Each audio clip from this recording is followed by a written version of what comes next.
Let's talk about some of my favourite books in my library, which are of course my Folio Society collection. So I've been collecting Folio Society books since I was around 18. I think I received my first Folio Society edition as a gift, and I'm now 33, so it's been quite a few years, and I'm really pleased with the books I do have, although of course I also have a wish list of others I want to add eventually, and I'm excited to see what they bring out in the future. But before we get into the books themselves, I wanted to give you a little history of the Folio Society in case you're not familiar with them.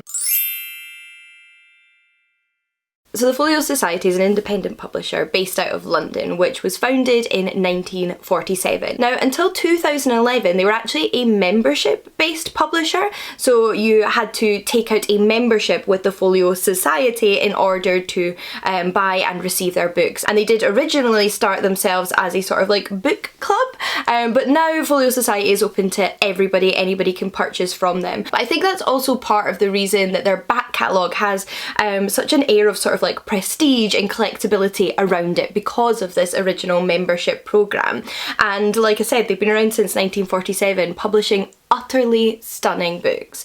Folio Society are, for all intents and purposes, the original special edition publisher. Now we have so many with book boxes like Illumicrate and Fairloot and, well, just like so many, let's be honest at this point, which publish beautiful, stunning editions of books. But Folio were kind of ahead of their time. They have been doing it for a very, very long time, and what they're probably best known for is their slip cases. So all of their books are published in these little slip cases, and their prices range upwards of I think around like £30 or £40 now to hundreds. They will occasionally publish a very limited run of a special edition, which are very, very expensive because you're getting like a numbered piece of art essentially that only, you know, maybe 100 people might have. I don't own any books like that at the moment, but I do love the books I do own, and they obviously, like I've mentioned, have a massive like second-hand market as well because of how long they've been going. But you can purchase from their website as well if you'd like to. They don't publish original work. They're a special edition publisher, so they are publishing books that already exist, you know, either classics that might currently be in print or might be out of print, or even modern titles. You'll find George R.R. Martin's A Song of Ice and Fire in their editions as well. So, you know, they are like constantly adding to their catalogue. I think they publish around 50 new titles a year. But though they're not publishing original work, they do commission original introductions to these books. They sometimes hire editors to edit original like sort of collections, which is a lot of work in itself, let me tell you. Somebody who edits folklore and mythology collections at the minute for the Macmillan Collectors Library. A lot of time and love and energy goes into projects like that, so you can get, you know, semi-original works in that sense from the Folio Society. But what I really love about Folio Society editions is the artwork. So for each and every book that the Folio Society publish, they commission an artist, whether they're working in lino cutting, watercolour, collage, pencil sketching, oil pastels, like anything and everything, any art form that exists, there's probably a Folio Society that features it, and they'll commission artists to illustrate these volumes. So a ton of love and care is clearly put into these books, and they'll occasionally, I've seen in the past, have competitions to find new artists for Folio Society editions, which I think is a lot of fun, and I definitely have my favourites in terms of illustrated editions in my collection. I'm doing this because they're sort of like scattered around me at the minute. But because they've been going for so long, there are also some currently out of print books which you can still get from them or can find secondhand, which I think is fantastic. And finally, before I get into the books in my collections, show you a little bit of a close-up of the illustrations and tell you about the books themselves, I thought it was also important to acknowledge that every year the Folio Society actually donate 1% of their net profits to a selection of charities that the company have chosen. And those are currently the Trussell Trust Food Banks, the British Red Cross Gaza Appeal, and the Alzheimer's Society. So it's nice to know if you do make a purchase via their website, you are supporting those charities as well. But yeah, let's get into the books, shall we?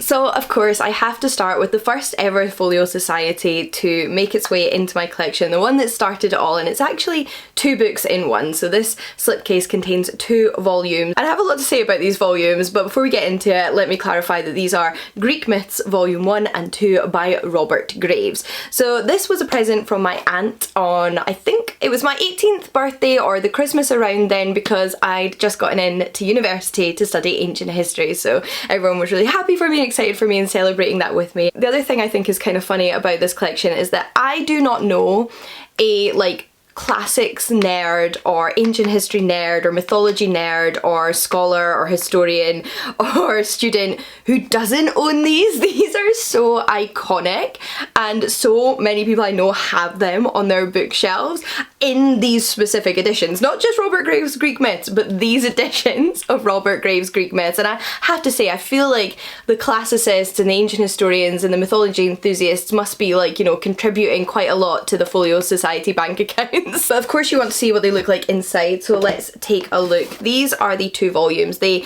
have the same design on them and they are of course of Leda and the Swan. They also include a very handy dandy map of ancient Europe and the ancient Mediterranean, which is actually quite handy. I quite like that. Then inside you will find these absolutely stunning illustrations by Graham Baker, which just, I don't know, they have this beautiful balance of modern, well, 20th century and ancient. Like they just really kind of, I think, twine the two together, which I really enjoy. So that's what they look like inside. Now these books were actually first published in 1955, and I will warn you, if you're looking to get into Greek mythology, though they are incredibly fun and engaging to read, they are not entirely accurate. Robert Graves took many liberties, made some kind of like wild assertions and jumps of logic, and states it all as fact, and that is not the case. I remember very vividly in my first year of university not really knowing much about classics and ancient history before I went to study at university beyond Asterix and Xena Warrior Princess, that I used Robert Graves as a source in a short essay in first year and didn't get and I wouldn't say I got told off, but I definitely got told to never do that again because he is not an adequate source. But they are a lot of fun. I think you just have to approach them as retellings and reimaginings that may vary from the originals, and I do think that these editions are particularly iconic and beautiful. Since we're on the topic of Robert Graves though, I will show you the other Robert Graves Folio Society edition in my collection, which is also, I think, in my like top 5 illustrated editions. This is one of the most beautiful books I own. It is Robert Graves' interpretation of the myth of the Golden Fleece, which is one of my favourites. You might also know it as Jason and the Argonauts. I love the ancient epic by Apollonius of Rhodes, and this, like I said, is Robert Graves' interpretation, which again has a little map and beautiful gold foiling. Like, oh, if a book has gold foiling, you know I'm 10 times more likely to buy it.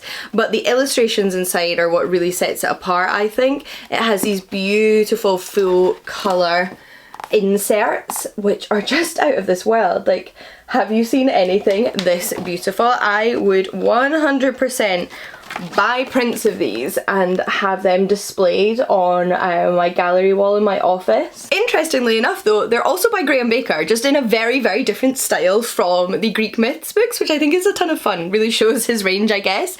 But yeah, I just absolutely love this. It's a really special one to me, particularly because of the artwork. So after that, I don't really remember the order in which I got all of these books, but I do know that this was an early one for me because this I picked up at the now sadly non-existent Folio Society shop. So I don't remember the year exactly. It was probably like 2014 or 2015. I was visiting London with my friend Jill, and we went in to what was at the time the Folio Society shop in London. So it's not there anymore, which is really sad, but they used to have a shop that they just sold their books in, which was really cool. And I picked up, not this book I'm now realising, I just picked up the first silver one I saw and thought it was the one I wanted to show you. We'll come to that one in a second. This book, I picked up this book. This is one of my favourite childhood classics. It is The Little White Horse by Elizabeth Goudge, and I adored this book as a child. I obsessed over it. I told everyone about it. I couldn't get enough of it, and I actually lent my copy as a kid to somebody else and never got it back. So at the time it seemed perfectly reasonable to buy a very fancy special edition, which I am so glad I did. It's also nice that it's that little souvenir of a shop that doesn't exist anymore. But this is, like I said, a children's classic, another one with a little map on the inside here. It's a fantasy book following a little girl called Maria, which was first published in 1946, and I really need to reread this because I have such fond memories of it from my childhood. So that is a good reminder actually that I need to do an adult reread. But the illustrations inside, again, like you're going to hear me say this over and over again, are stunning. They have such a classic fairy tale vibe. They very much remind me of like classic fairy tale drawings from some of my favourite fairy tale collections, and I do think they add a little something something to the reading experience. And these illustrations are by Deborah McFarlane, so yeah, one of my absolute favourite books on my shelves, a really special one to me. I guess I should show you the book that I almost accidentally showed you there then. This one was a gift from my now husband Chris, and it's Dream Days by Kenneth Grahame, and this is not the only Kenneth Grahame in my Folio Society collection. If you don't know, Kenneth Grahame is a classic children's novelist. He wrote The Wind and the Willows from Scotland, and I loved his stories growing up. And this is a collection of his stories, including The Reluctant Dragon, which is a retelling of George and the Dragon, and it is another stunning one. I love when they have the sort of foiled etched design on the hardback itself. I think that's particularly special, and not unlike The Little White Horse, this has very, very classic illustrations by Deborah McFarlane. We love a little Deborah McFarlane. Here's George, the reluctant dragon, and the child protagonist of that story all together, in fact. Just absolutely stunning, really, really beautiful, and this was such a lovely, thoughtful gift. If you're really into your art though, they do have a selection of art books in their back catalogue, and one of the ones that I most recently added to my collection, in fact, is this collection of artwork by the Pre-Raphaelites. It's called the Pre-Raphaelites and Their World, with an introduction and epilogue by Angela Thirlwell, and of course the art itself is by the Pre-Raphaelites. So I adore Pre-Raphaelite artwork. It has such a mysticism, fairy tale, folklore, mythology quality to it, and some of it is of course inspired by like the legends of King Arthur, and I found that I stared a lot at Pre-Raphaelite artwork when I was writing my own retelling of the Arthurian legends, The Lady of the Lake. I love looking at artwork for inspiration when I am writing, actually. It's one of my favourite ways to find inspiration. I mean, look at this iconic woman. Look at her. She has been sitting at her desk all day, she's got a sore back. I relate to this so hard. It's Mariana by Millay, an illustration to Tennyson's poem of the same title. But yeah, this is one that I've only flicked through a little bit since I picked it up because it is a recent addition to my shelf. Plus, look at that. This is one of the most beautiful hardback folios I own. Look at that detail, that foiling. It is absolutely stunning. Not all of them have this level of detail on the hardback covers themselves, and this one's truly special. Another multi-book collection and another gift. This was a gift from my wonderful friend Jill, and it is a collection of British folklore and legends, including the Arthurian Tales. So it's got history and romance, marvels and magic, and heroes and saints, and the front here reads British myths and legends. And if you didn't gather the Arthurian connection from that, then you will from this beautiful design on the front, which features the Lady of the Lake, aka Nimue or Vivian, holding up the sword from the lake itself, and all of the books have the same illustration on the front. Then inside we have some black and white sketches by John Vernon, which, I mean, how many times am I going to say stunning, beautiful, lovely, gorgeous in this video, because that's exactly what all of these are. They're edited by Richard Barber, and this is some of the contents here. So we have the origins, the giants of the islands of Albion, the origins of the Scottish nation. We've got a little bit of Roman Britain, Brutus conquers Britain.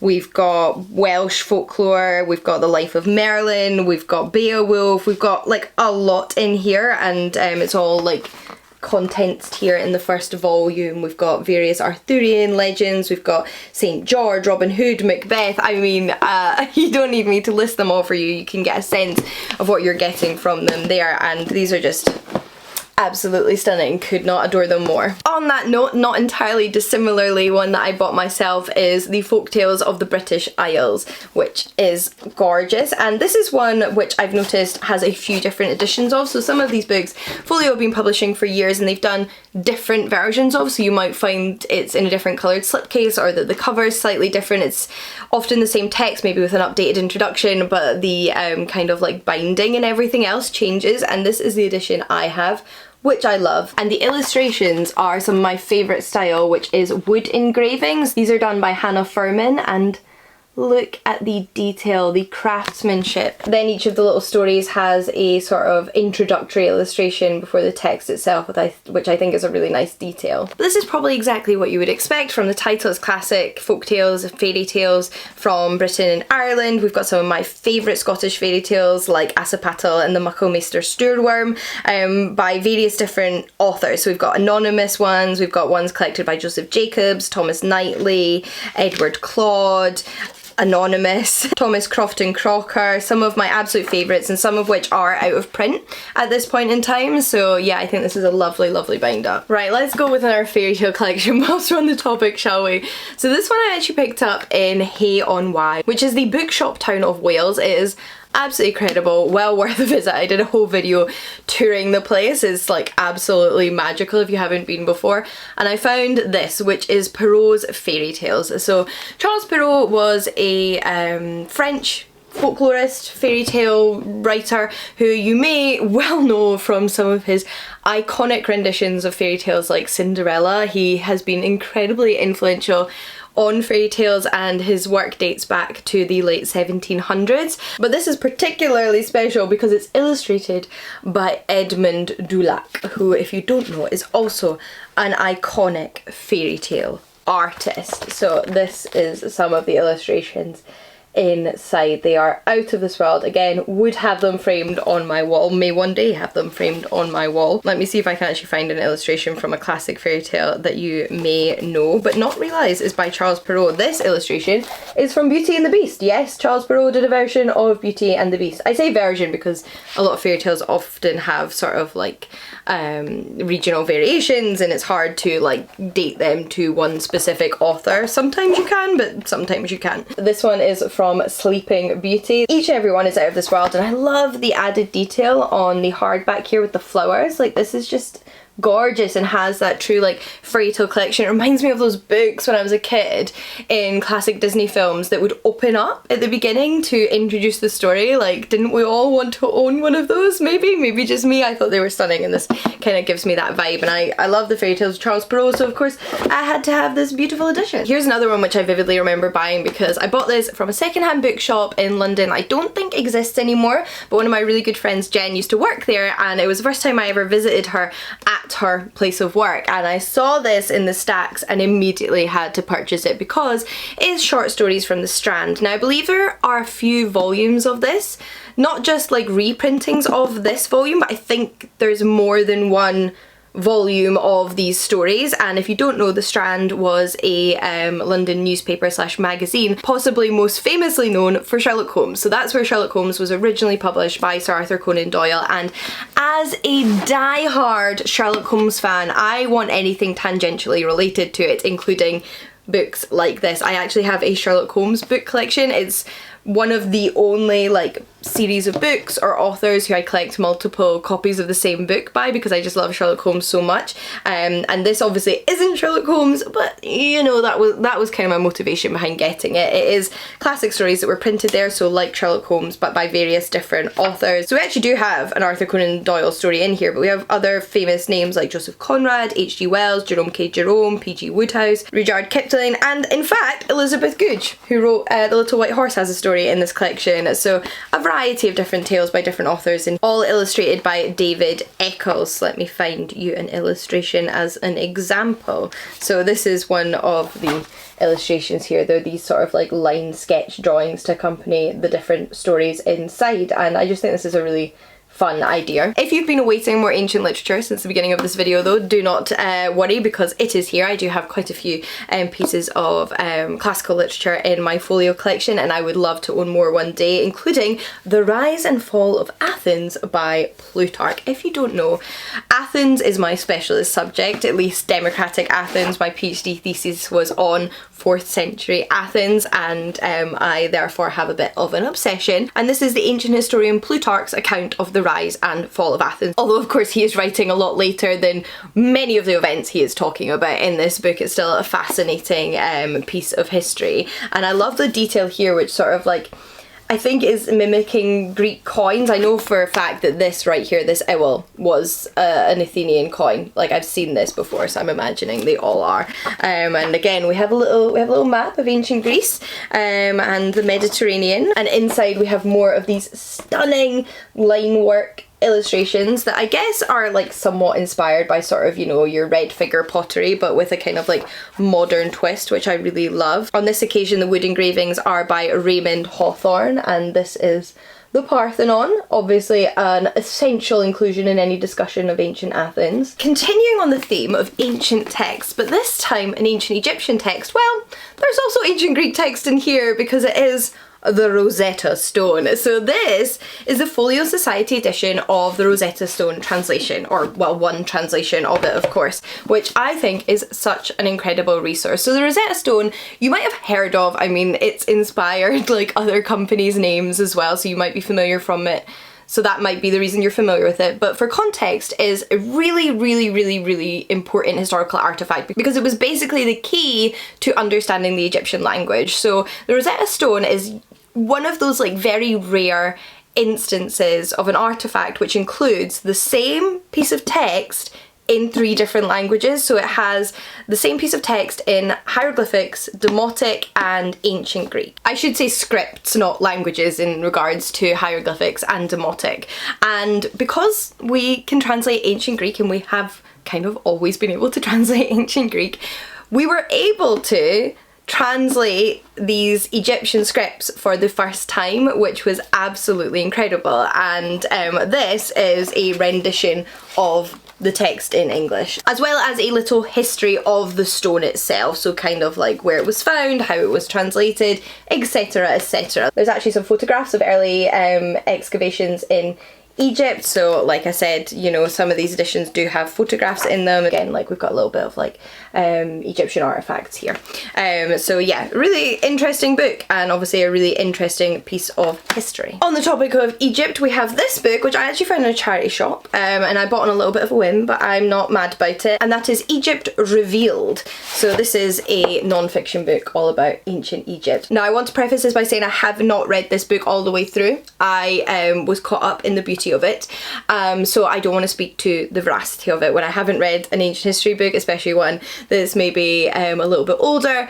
I would hate to suggest that it's super accurate when I don't know that for sure. Maybe it is, but just please bear that in mind, that this is not necessarily a recommendation of where to get your ancient Egyptian history, because I haven't read it, so I can't promise you that. But it's another one that has a selection of images in it. So, you know, you've got some photographs, you've got some artifacts, you've got some recreations of artifacts. You've got some ancient Egyptian artwork itself, a little bit of everything, and it is absolutely stunning. So I'm not mad at having it on my shelf, don't get me wrong. Taking a little detour from the ancient literature though, because I do have a couple more Latin texts here, we have another favourite childhood book, another by Kenneth Grahame, specifically The Wind in the Willows. So you might have heard of The Wind in the Willows. There's been various adaptations of it over the years. There was a cartoon film that I was obsessed with growing up, and I love the book just as much as any of those adaptations. So like I mentioned, Kenneth Grahame was a Scottish children's author, and this book I think is from the early 1900s originally first published. Yes, 1908 The Wind in the Willows first came out, and this is the Folio Society edition of it. So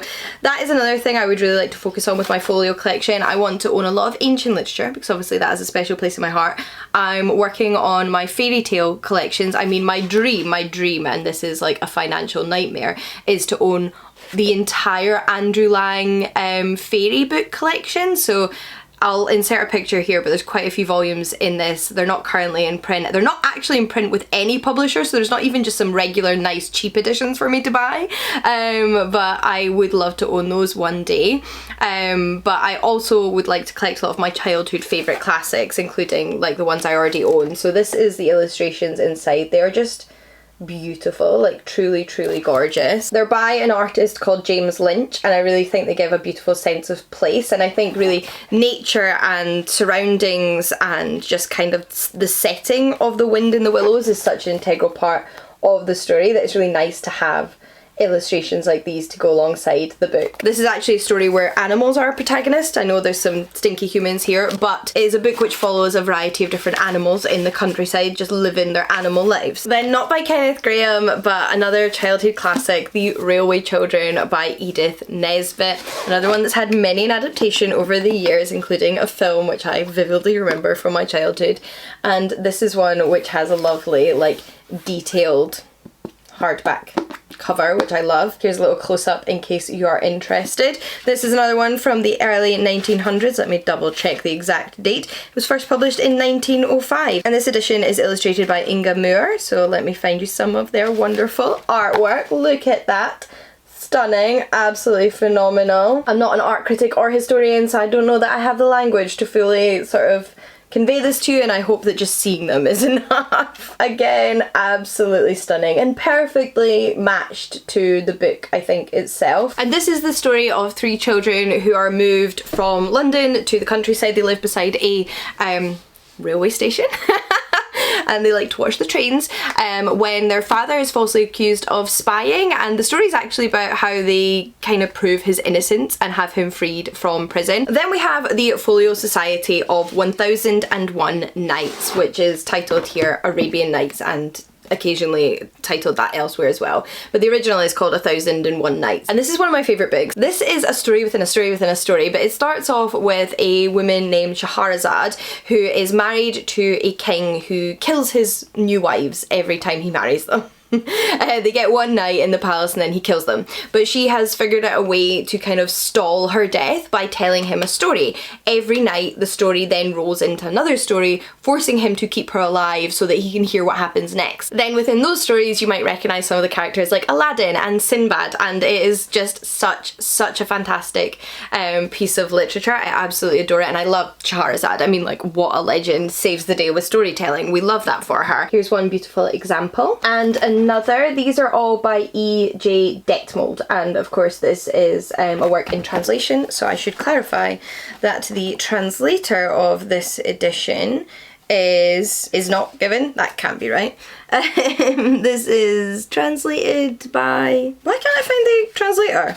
That is really bizarre. Maybe I'm just being really unobservant and missing it. I actually don't know, sorry, but it's beautiful. This is not the only edition of 1001 Nights that I own. Actually, just to squeeze in a non-Folio Society edition, this is one of my favourite editions of 1001 Nights because it's annotated and it's just absolutely stunning. It also includes a variety of illustrations and it does credit the illustrator on the front, plus, like I said, annotations, which I think is really fun, both giving the medieval and modern history of this text. So yeah, I don't mean to detract from the Folio Society editions, but this is one of my favourites. Then last but not least, I actually have two copies of the same book in Folio Society editions, which I think is really fun because this kind of gives you an idea of how, like, the way they publish a book can change over the years. They're both very, very different editions of Ovid's Ars Amtoria, or The Art of Love as often translated into English, and these were both gifts. I'm now forgetting which one was which though, which is really bad of me.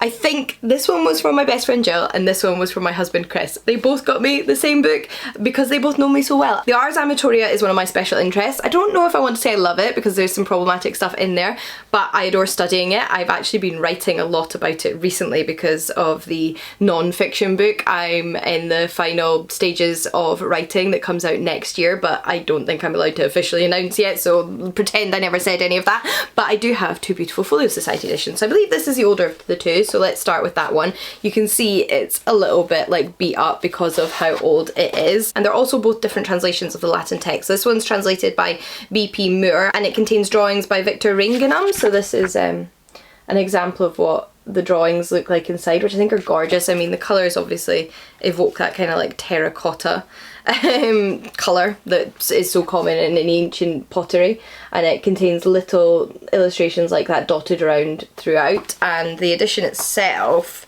was published in... When did you come out? Please tell me the publication date is not in Roman numerals. Right, give me a second. This is not my specialist subject. This is 1955, I think this says. Let me double check. So close, it was 1965, which I am now realising where I went wrong. This came out in 1965. Then we have the bigger of the two editions, which is this one here. And this one was published in 1993 and is translated by James Mickey, and to come full circle, contains illustrations by Graham Baker. Yes, we love a Graham Baker. I just think they're so beautiful. They're like painted and etched and the colours are magical. I just like cannot get enough of these. Here's another example here. So yeah, full circle moment there. But if you don't know, this is a manual on dating, essentially. It's Ovid's guide to picking up women, keeping your women satisfied, and also if you're a woman, how to keep your man satisfied. It is satirical, it's not necessarily meant to be taken seriously, but it's very, very interesting. So with that, we come to the end of my Folio Society collection for now. I'm sure more will be added in good time, I'm very excited to see what I pick up next. Like I said, I've definitely got some themes I'm looking to collect within my Folio Society collection, and I'm also desperate to own the Folio Society editions of the Hitchhiker's Guide to the Galaxy series by Douglas Adams, because it's one of my favourite books and I think they're just absolutely stunning. It's always interesting to see what more modern works they bring out special editions of. So I hope you enjoyed this video. Let me know if you collect Folio Society editions, which ones you own, which are your favourites, which ones would you love to own if you don't own them already. And until next time, happy reading. See you all again soon. Bye everyone.